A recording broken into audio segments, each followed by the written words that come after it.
তাকবীরে উলার সাথে টানা 40 দিন নামাজ পড়লে আল্লাহ আপনাকে 2টি পুরস্কার দিবেন। এটা সহিহ তিরমিজি শরীফের একটা 241 নম্বর হাদিসে নবী সাল্লাল্লাহু আলাইহি ওয়াসাল্লাম জানিয়ে দিয়েছেন, যারা তাকবীর উলার সাথে অর্থাৎ জামাতের সাথে 40 দিন 5 ওয়াক্ত নামাজ, ইমাম সাহেব যখন আল্লাহু আকবার বলবে তখনই সে আল্লাহু আকবার বলবে, এরকম নামাজে দাঁড়াতে পারবে, এরকম টানা 40 দিন যারা করতে পারবে তাদের জন্য 2টা পুরস্কার।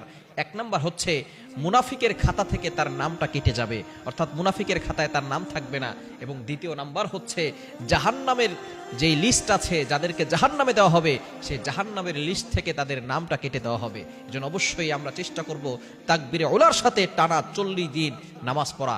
এবং যদি আপনি 40 দিন নামাজ পড়তে পারেন, দেখবেন আপনার জীবনের পরিবর্তন ঘটেছে, আপনি জীবনে অনেক পরিবর্তন দেখতে পারবেন এবং আল্লাহ তাআলা আপনার অন্তরে প্রশান্তি দান করবেন। আপনি অন্যান্য জায়গায় যে শান্তি পান নাই, নামাজের ভিতরে আপনি শান্তি পাবেন, ইবাদত করে আপনি মজা পাবেন এবং আল্লাহ তাআলার ইবাদত করলে যে কত মজা এটা আপনি উপলব্ধি করতে পারবেন। এজন্য আসুন যুবক ভাইরা, আমরা অবশ্যই চেষ্টা করব টানা 40 দিন তাকবীরে উলার সাথে জামাতে নামাজ পড়ার জন্য, তাহলে অবশ্যই আপনি আপনার ভিতরে সফলতা দেখতে পারবেন।